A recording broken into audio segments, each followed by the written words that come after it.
And what's up, everybody? Welcome back to the channel. It is your boy Cheap Ludes, and guess what? I'm back with another tier list.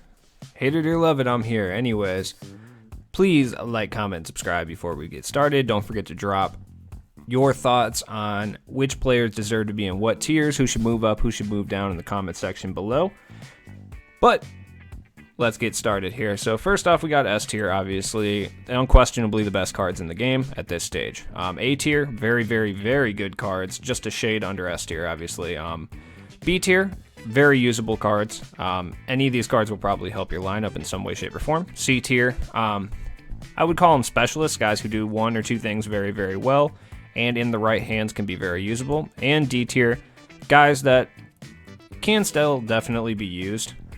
But for the most part, as a general blanket statement, I would say kind of avoid them. That being said, the reason I don't have like an F or worthless tier at this stage is just because every card realistically has uses at this stage in the game.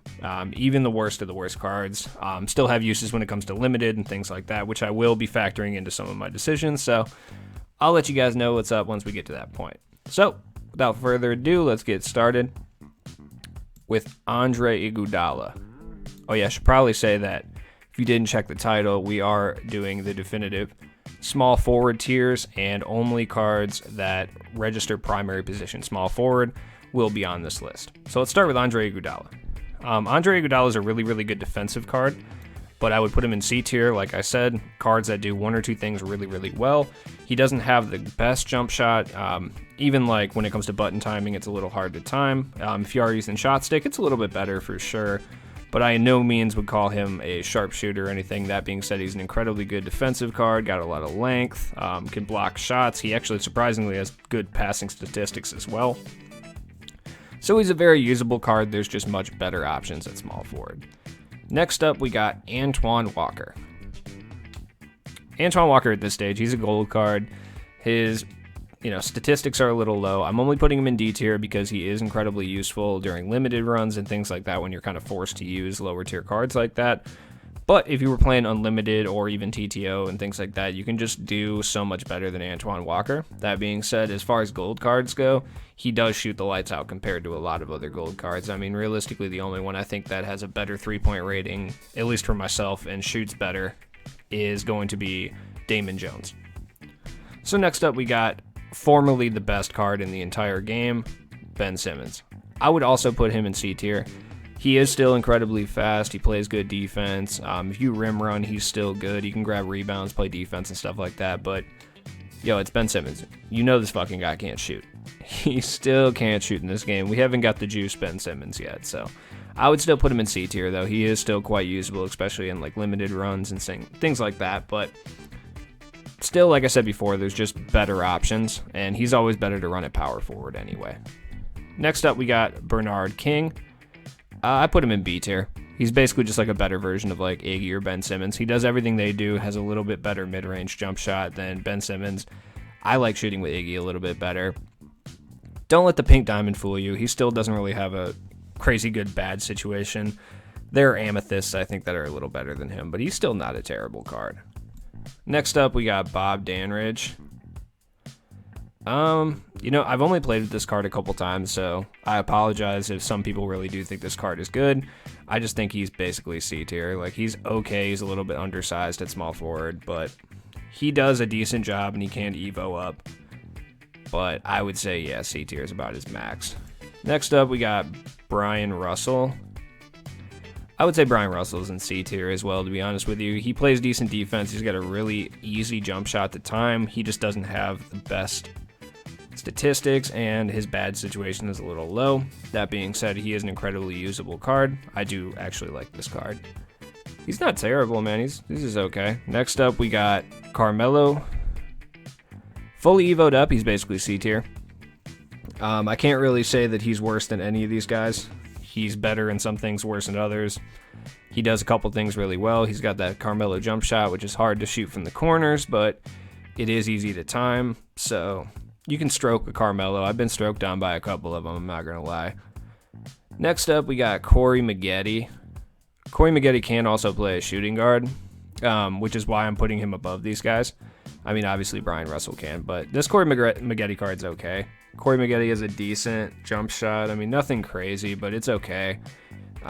He's just an aggressively okay card. He may even drop down to C tier, but I've run into him a couple times. You can only get him through opening the NBA 2K21 promo packs if you got the Mamba edition. So he's a little harder to come by, but trust me, you're not missing out on too much if you don't have Corey Maggette. I don't even have this card. I've just used him a couple times. I don't know, man. I've never been a huge Corey Maggette fan in game anyway. Next up, we got Elgin Baylor. I'm going to put him in B for now, just because he is, and here's why. He's a pretty decent card, don't get me wrong, but Elgin Baylor is a little small at the small forward. I believe he's either 6'5 or 6'6, and the grind it takes to actually get him is ridiculous. You have to beat all of Domination, evolve all the Evo cards, stuff like that, so he is locked behind a pretty long grind, and if you're not already like at least halfway there, there's no point in getting it to him, because we're going to have better cards than Elgin Baylor. Legitimately, in the next few weeks, we'll probably have like 4 or 5 more cards better than him at this stage, so. But he's okay. I don't think he's really the greatest card in this game, and his bad situation's kind of weak, so. Jamal Wilkes. Oof. Tough. I'm going to put him in D, but hear me out. I do legitimately think that in certain instances he is better than a couple of the cards in C tier. But for what Jamal Wilkes can do, like, Brian Russell is a much better shooter than Jamal Wilkes. And then if we're talking rim running, Ben Simmons is much better. We're talking defense, Andre Iguodala is much better. I think overall, I don't think he's as good as Bob Danrich is. So, I mean, when you think about it, he doesn't do even one thing better than most of the cards in C tier. Like, he doesn't shoot better, Brian Russell's better. And I mean, I know he's kind of a fan favorite. A lot of people like this Jamal Wilkes card, especially when limited calls for him, but I think he has a similar kind of problem as Antoine Walker, where there's just much better cards at his position and even at the Sapphire tier. But during specific limited, I should say, runs, he is extremely valuable. Also, he's really expensive, so. Jamal Mashburn. My fucking guy, dude. I like Jamal Mashburn a lot. I'm throwing him in B tier. I've seen people slander this card. I love this card. I like him better at power forward, but he can stretch the floor. He shoots off the catch and shoot really well.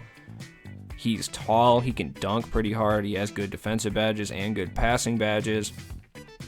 If you can equip a couple shooting badges to him, he might actually be a legitimately great budget option, especially at the small forward. There's not a lot of great budget small forwards. Jamario Moon. This one hurts because I really like Jamario Moon, but he's just not that good of a card. At this stage in the game, when he first, came out, he was pretty fucking good, man, but like now, nah. Jerome Kersey. I mean, he's probably just C tier. He's like aggressively okay. Nothing really great there. Joe Smith. I like Joe Smith, man. I do. But that being said, is he better than any of the 4 guys in B tier? Absolutely not.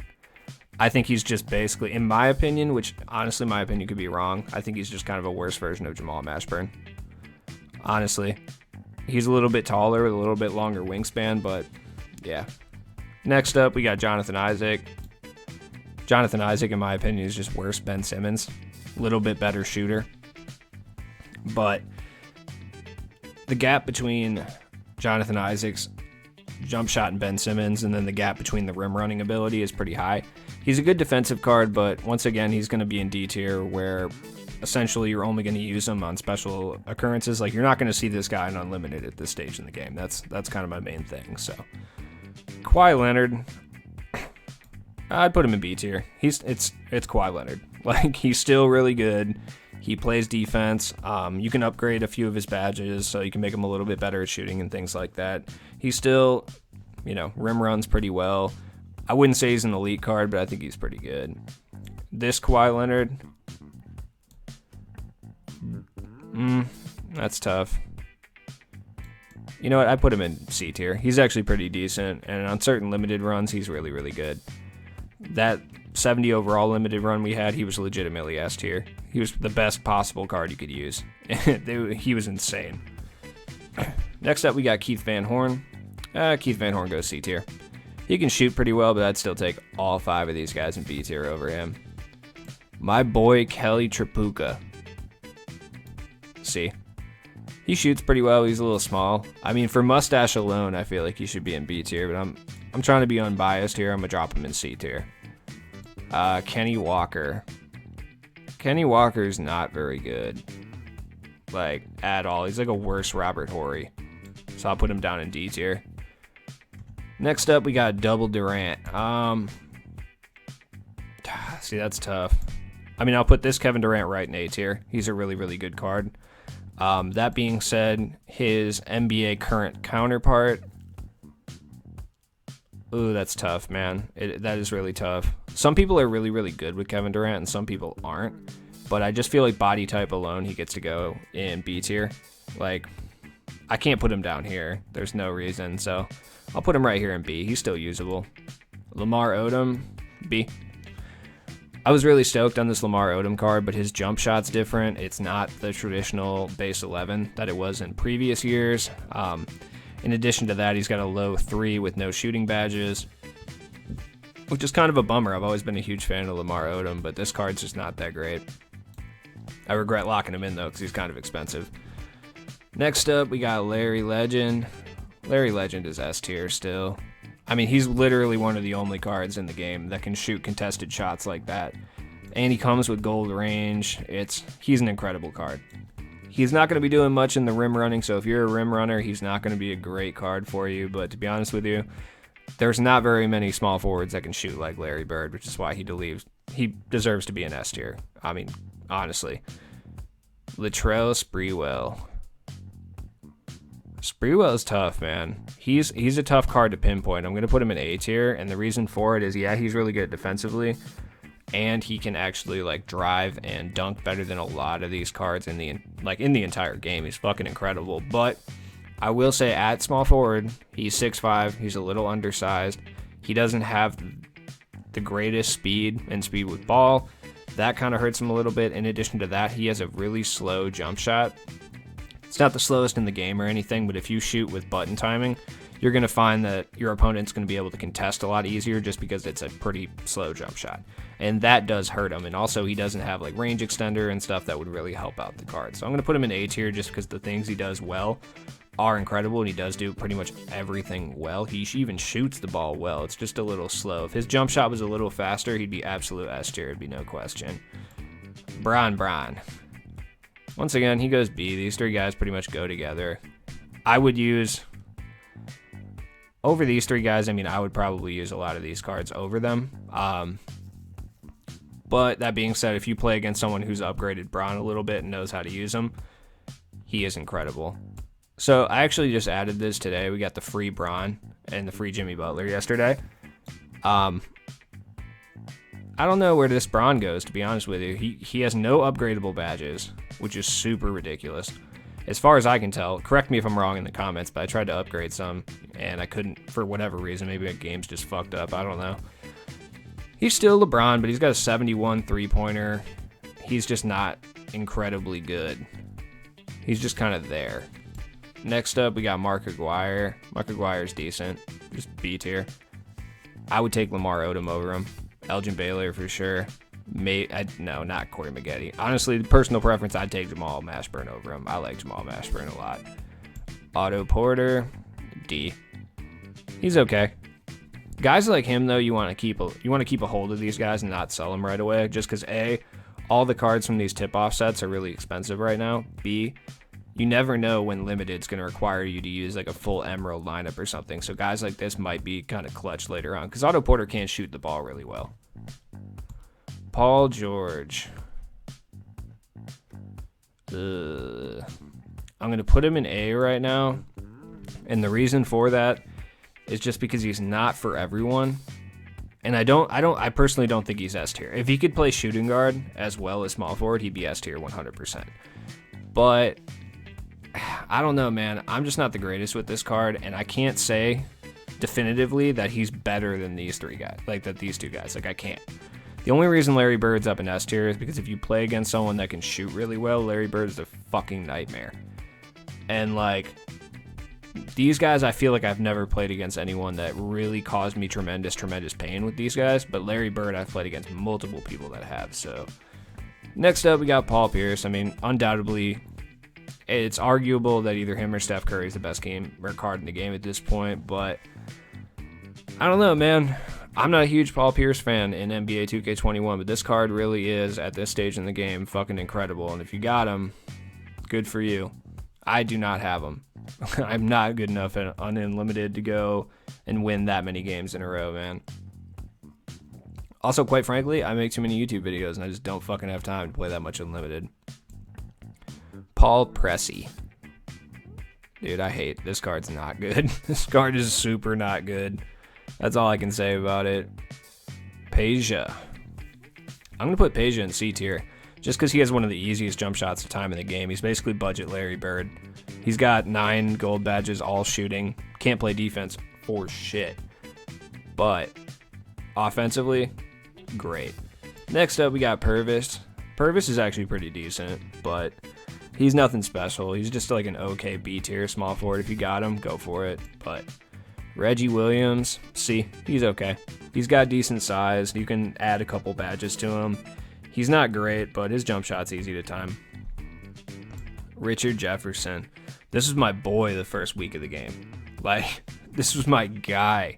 The first weekend that this game was out, Richard Jefferson was my absolute dude because he could drive really, really well, and he has a high driving dunk, and he has a big, I don't want to say big, like a high driving dunk tendency, so he typically goes and booms it down, and he's pretty decently fast, and he can hit the wide open three. Those were clutch in the first weekend. Now, he's still pretty good. You'll run into guys using him. Like, he's not a terrible card, especially with the shooting hotfix. He got a lot better. That being said, he is not worth whatever price is going right now. Robert Horry. See, Robert Horry's pretty good. Like I said earlier, he's just a better version of like Kenny Walker and Antoine Walker. I like Robert Horry's jump shot. Some people don't, but he's big at 6'10". A little small, but he does have decent shooting badges and stuff, so. Next up, we got Robert Reed. Yeah, I do not like Robert Reed. Like, I really don't like this card. Call me crazy. Some people might like him a lot. I hate this card. He's slow. His jump shot's not terrible, but he doesn't have a lot of shooting badges. He does have a lot of pass-oriented badges, but I just think that you can do so much better than this Robert Reed card. Rolando Blackman. B. He's pretty good. Used to run into people using him as shooting guard a lot. I haven't seen him too often, though, recently. Still pretty good. I'd say he's like he's better than Purvis Short. I'll say that. Scottie Pippen. I have literally never run into anyone using this card, but a lot of people are just getting to the point where they can get this card at level 33. But just checking this card out, he's an elite defensive card, and he can, rim run pretty well. His shot is Scottie Pippen. If you've played with Scottie Pippen before, you know his jump shot is really slow, which is a problem, and it does hurt the card quite a bit. So I would say he plays defense and drives the rim really, really well. That jump shot just kills me. It's so hard to shoot with him because it's so slow. But, see, this is tough. He's a really tough card to rank just because of the way he is. But I would say, yeah, he's still pretty decent. I put him at B. I think he's basically a better version of this Kawhi. Kawhi can shoot a little bit better, and Scottie Pippen can run the rim significantly better. So, next up, we got Sean Elliott. This one hurts, man, because he only has 9 badges, and I think you can only add a few more and upgrade a couple of his. And I love Sean Elliott in game, but they just did him so dirty with the badge count this year that I can't put him in B tier. Sean Marion. All right, so if you shoot, everything I said about Scottie Pippen goes like triple for Sean Marion. Like, his jump shot is atrocious, but if you shoot with the shot stick, it's actually manageable. So I'm going to put these guys right next to each other based on that. Steven Jackson. Dude, I love this Steven Jackson card, and I'm putting him in A tier, and let me explain. Is he outright better than the cards down here? Some of them, yes. An overwhelming majority of them, no. The reason I'm putting him here is you can add additional badges like clamps and stuff like that to him, and you can upgrade all his shooting badges. The reason he's here is strictly because you can buy this card for 2,000 MT. He is a lights out shooter, legitimately lights out shooter. He's fast, he can rim run. There's not very many things this card can't do. He's fucking incredible. But like, let's be completely real here. Is he outright better than Elgin Baylor? No, he's not. I can't just sit there and biased in this one. So I'm going to put him in B, but he's upper echelon B. Like, I'm not even kidding. He's the best card in my mind in B tier. It's fucking insane. Tony Kukoc. Kukoc goes in C, or B tier. He's like better version of Robert Horry, in my opinion anyway. He's got a really nice jump shot. He's 6'10". You can play him at power forward if need be, though I wouldn't recommend it for the most part unless you're running a 5-out cheese. Then that's a pretty good idea. So last up, we got Wally Szczerbiak. Wally Szczerbiak's tough to rank. I would say, though, he's either going to be C or D. I'm going to put him in D, and the reason for that is just because, like, him and Peja do things very, very similarly. It's just Peja is got a very big frame and long arms, and Wally doesn't. He's just such a defensive liability that, yes, he can shoot spot up really, really, really well. But the thing is like, he's going to bring you absolutely nothing in dribbling, nothing in driving the hole, nothing in screens, absolutely nothing on defense. He's only going to be able to shoot. And to be honest with you, Keith Van Horn and Peja, and even Robert Horry, do the same thing as Wally Szczerbiak when it comes to shooting. But the thing is like, Peja brings you better shooting badges and a way easier to time jump shot. Robert Horry plays really nice defense and still has a pretty good jump shot. Keith Van Horn is 6'10" with a long wingspan, so he might bring you a crazy amount of defensive presence, but he's at least got that big body and big size. And honestly, his speed isn't that much worse than Wally Szczerbiak's. So I would say, yeah, Wally's in D, and I really, really like Wally. So anyways, guys, that's the list. Let me know in the comments down below what you think. If you notice watching my list, there's not a lot of S and A tier cards, and honestly, that's for a good reason, just because we don't have that very many good cards in the game right now. But jump in the comments, let me know what cards you think are underrated, which ones you think I overrated. I'm always down for feedback. I'm not perfect, dude. I try to be as unbiased with these as humanly possible. Sometimes, like in the case of Steven Jackson being upper echelon B tier, I do get a little biased, but in my mind, he is a B tier small forward, all right, I will say. Anyways, guys, please drop a like, subscribe to the channel, drop a comment down below what you think of the list, and I'll be back with part 2 power forward and part 3 center. Well, technically part 4 and 5, but today. Probably later today, or I'll wait till Saturday when the cards drop tomorrow, and I'll be back tomorrow with new content about the new packs that are dropping tomorrow, whether those be idle packs. I don't think they'll be flash packs, but like idle or a new promo, and we'll see what's up. Anyways, have a good day. I appreciate you.